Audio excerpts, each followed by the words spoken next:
Kurikan kirjaston kirjailijan vieraana tänään Iikka Hakman, esikoiskirjailija. Tervetuloa. Kiitos. Kirjasi esittelytekstissä mainitaan, että olet alkujaan Espoossa syntynyt ja nyt asut Jyväskylässä.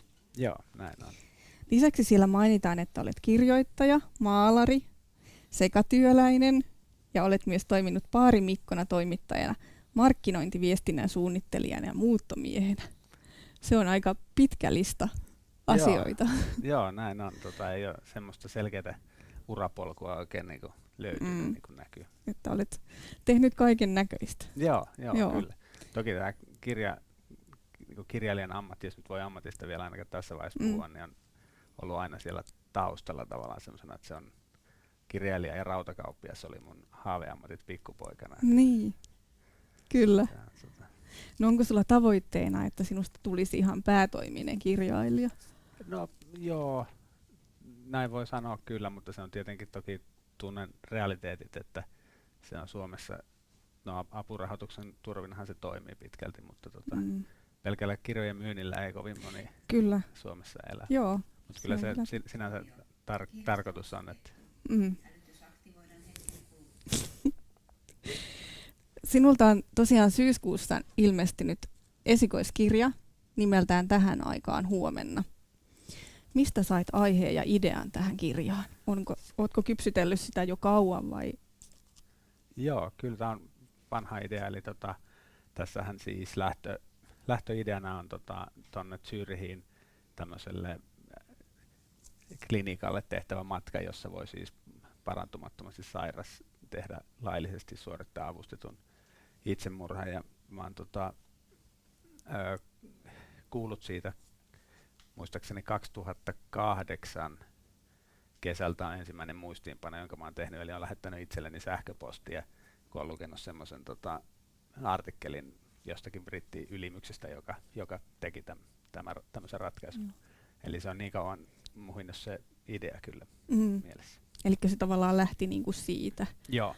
Ja sittenhän siinä on niinku tavallaan se tarinahan kulkee niinku kahdessa aikatasossa. Ja sitten sinne niinku tavallaan sehän käsittelee niinku isän ja tyttären ja vanhemman ja lapsen suhdetta niinku samalla.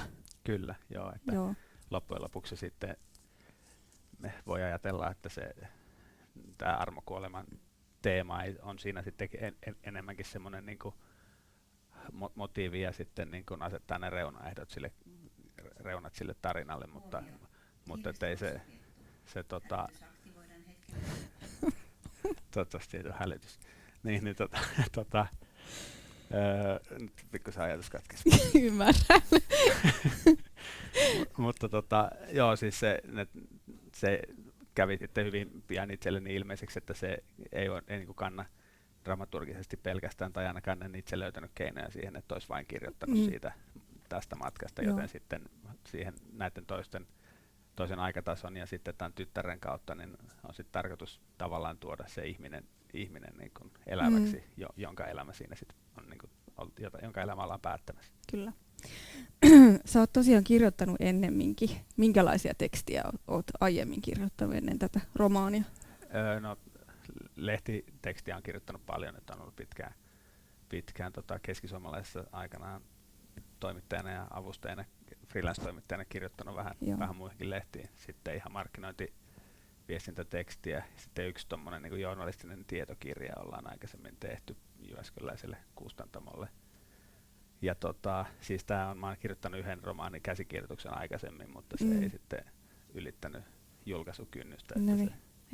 Siinä tavallaan tuli tehtyä varmaan kaikki mahdolliset virheet, että nyt tähän ei sitten enää no se oli sellainen harjoituskappale. Kyllä. Joo, no millainen prosessi tämä kirjan kirjoittaminen oli kaiken kaikkiaan? Miten kauan siihen meni? Ja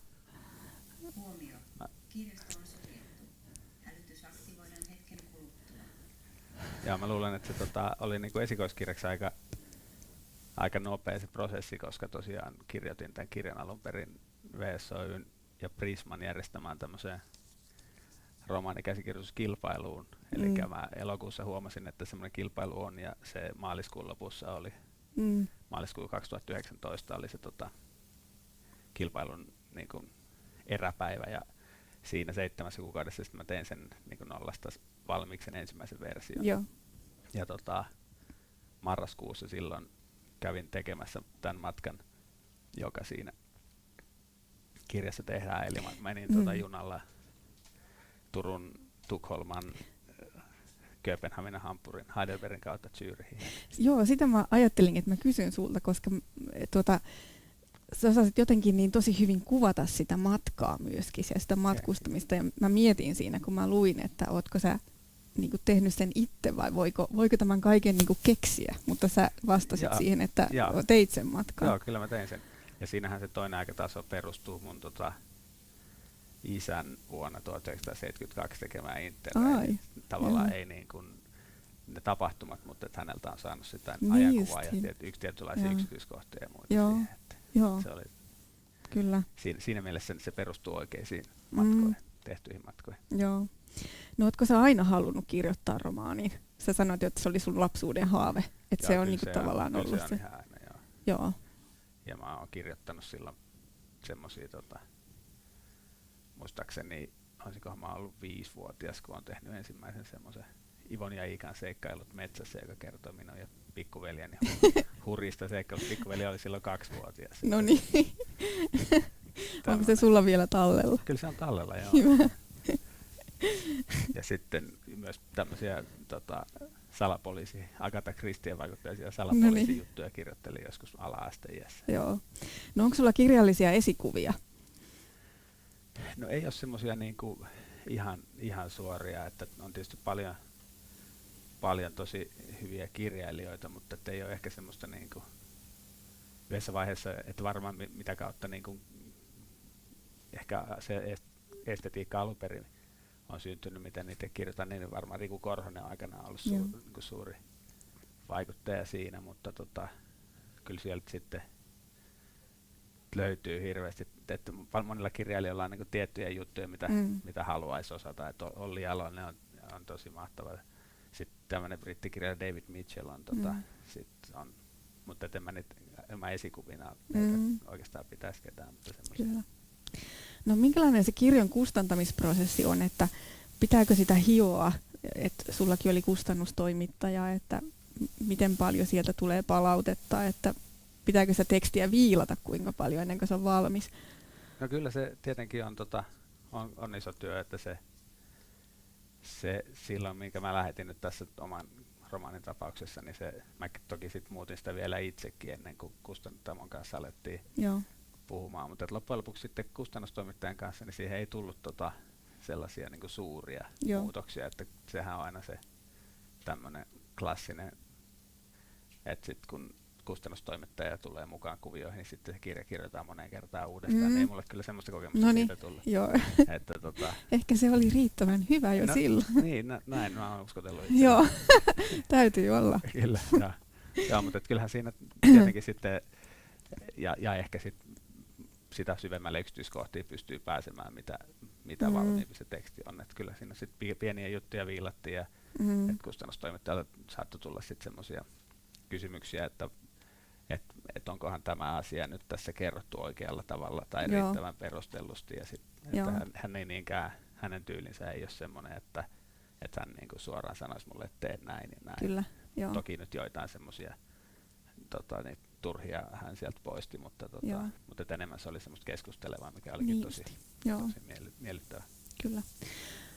No entäs just se taustatutkimus sitä kirjaa varten, kuinka paljon sitä joutuu tekemään? Sä kerroit, että sun isä oli tehnyt sen 70-luvulla sen Interrailin, eli sieltä sait, mutta oliko muuten ja sä teit sen oman reissun? Mutta joo, ehkä tässä nyt ei niin paljon ole, mutta totta kai se 70-luvun aikataso, niin täytyyhän mun sitten ettei se isän silloin aikanaan kertomaan, niin eihän se nyt sitten riitä, eikä sitten ehkä niihin muistoihin voi aina niin täysin luottaa siltä osin, kun ajankuvaa mietitään, että ihan sellaisia yksittäisiä asioita, että siinä mennään ravintolaan syömään, niin sitten mä yritin jostain etsiä, että jonkun hampurilaisen ravintolan ruokalistaa 70-luvun alusta, että mitä ne on. Niin kun no löytyykö? Löytyy, joo. Hinnatkin löytyy, että pystyin niin kun arvioimaan, että mitä he olisivat voineet syödä siellä. Ja tämän tyylisiä sitten tekee tavallaan pikkujuttuja, mutta sitten se syntyy se niin kuin illuusio siitä ajasta sitten ehkä just tämmöistä kautta. No miltä se tuntuu, kun sai sitten vihdoin sen oman romaanin oikein kirjamuodossa käteen, niin minkälainen hetki se oli? Se oli tosi hieno hetki, että sieltähän kustantamolta tulee läjä niitä tekijän kappaleita, mutta ne ei sitten ehtinyt, joskuskaan ne saattaa tulla vähän aikaisemmin, mutta mulle sitten ei ollut tullut vielä silloin julkaisupäivänä, niin mä kävin siis kirjakaupasta ostamassa itse sen kirjan ja pyysin myyjältä omistuskirjoituksen siihen. Se oli tämmönen kuvio, mutta kyllä se oli tosi siis vaikea kuvailla, siis, että olihan se semmoinen asia, josta aina haaveillut, vaikka se nyt on vaan kirja. Että no ei se ole vaan kirja. Mutta esineenä kuitenkin. No jotenkin sitten ajattelisin, että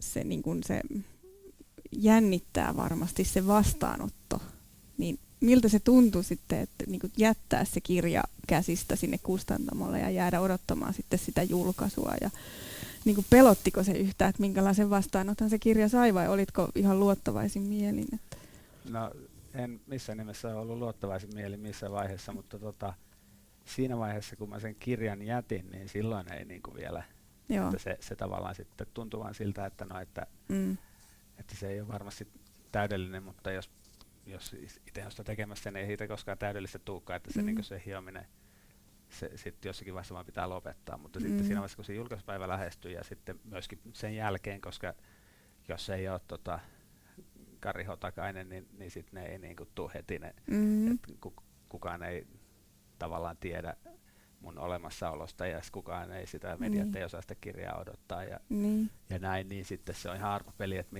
milloin niitä sitten kritiikkejä ja tämmöistä tulee ja ylipäätään tulee koko, ei sekään itsestään selvä. Että tosi niinku ahdistavaahan se on ollut. No joutuuko kirjailija Suomessa tekemään itse sitä markkinointityötä kuinka paljon? No siis en osaa oikein varmaan vastata tähän.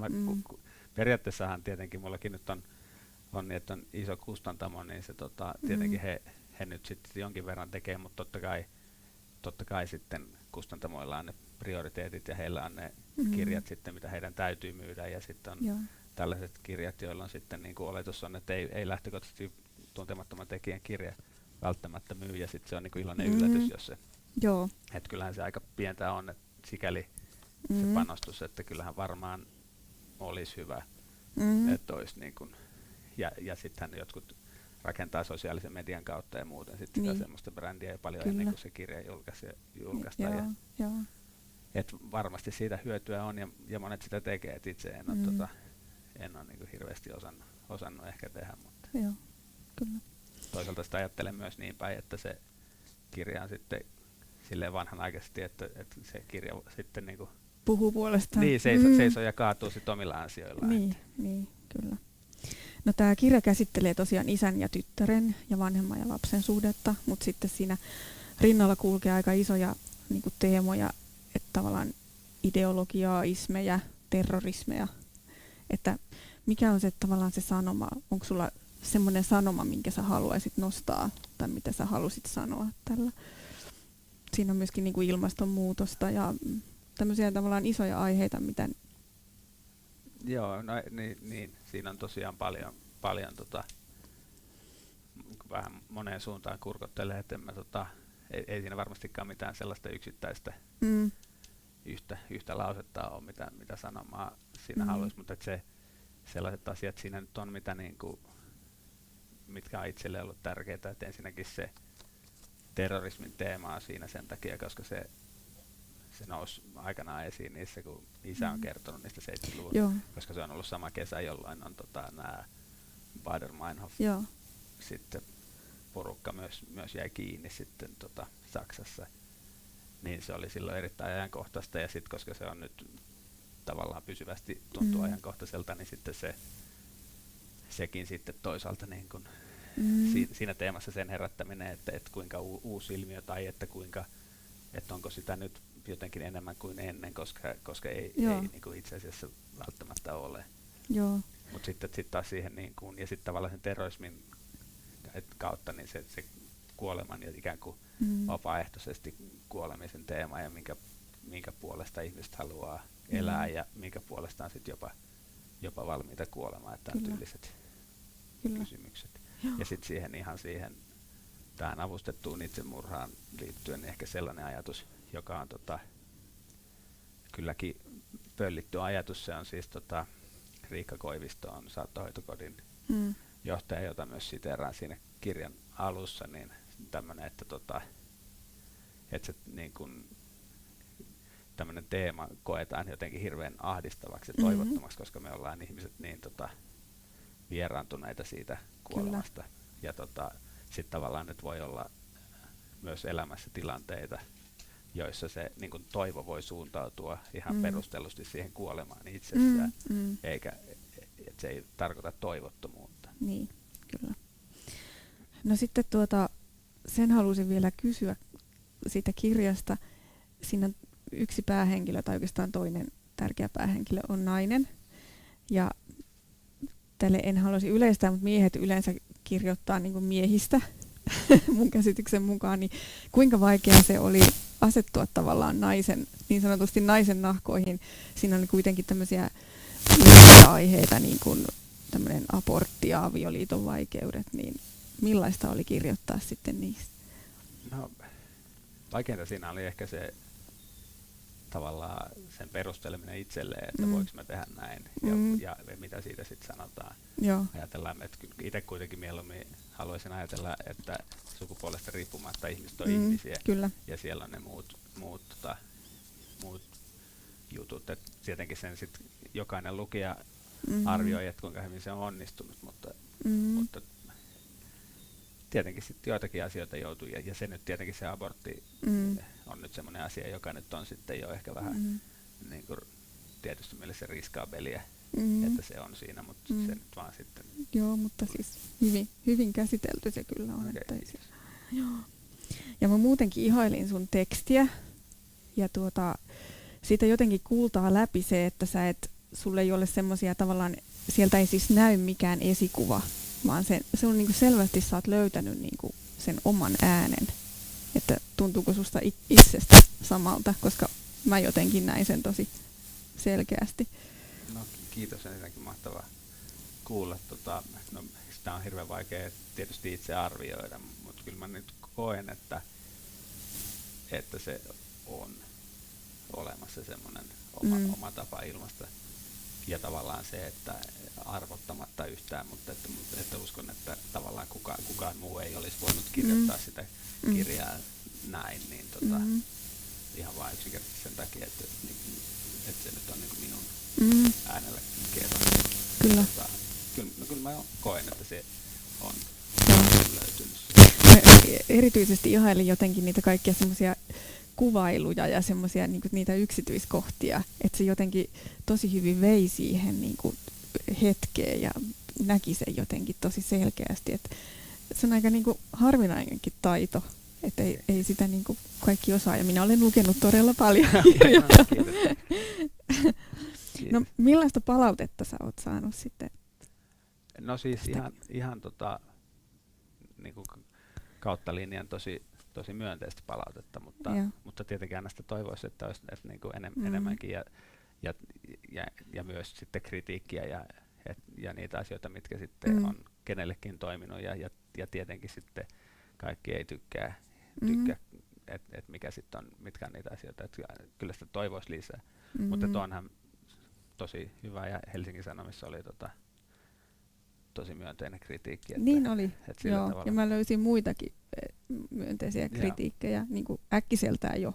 Joo, niin kuin niitä joitakin selattuna. Kyllä niin. tosi tyytyväinen täytyy olla. No miten paljon se jännitti? No ihan hirveästi. Joo, kun mä ajattelin, että Helsingin Sanomissakin on tämmöiset arvostetut kirjallisuuskriitikot. Niin. Joo, ja sitten se on vähän se semmoinen tuomioistuin kuitenkin, joka määrittää sen, että onko sillä kirjalla minkälaisia menestymisen edellytyksiä. Kyllä. Joo. Että ihan älyttömästi jännitteistä, kun sitähän ei tiedä, että milloin se tulee vai tuleeko sitä ollenkaan. Että se Niin. sitten Joo. toki tuli vielä suhteellisen nopeasti. Joo. että se oli- Koska se on tosiaan totta, että kun julkaistaan niin tosi paljon kirjoja, niin se on jo tosi hyvä, että saa sen arvostelun, koska se nostaa heti sitä Kyllä, kirjaa sitten niin kuin aivan uudelle tasollekin. Että. näin se on. No onko seuraavan kirjan aihe jo valmis? No kyllä se aihe on olemassa, että se liittyy luontosuhteisiin, ihmisen luonnon välisiin suhteisiin. Joo. Siinä mielessä ehkä tämmöinen aika, että moni käsittelee niitä teemoja nyt, mutta se nyt tuntuu semmoiselta semmoinen näkökulma siinä, mitä haluaa yrittää kirjoittaa. Niin Joo. mutta siihen kyllä kestää, se ei valmistu 7 kuukaudessa. No niin, joo, että sinulla on siis kuitenkin se on olemassa päivätyö, niin sitten pitää vielä löytää aikaa sille kirjoittamiselle, Joo, että kyllä. ei voi vaan niin kuin aamusta alkaa kirjoittaa ja sitten lopettaa, vaan Joo, siinä kyllä on oma haasteensa. Joo, kyllä se vaatii aikatauluttamista. Joo, kyllä. Mutta kiitos Iikka haastattelusta. Kiitos. Oli mukava saada sut paikalle. Kiitos, mahtavaa oli tulla. No niin, kiitos. Kiitos.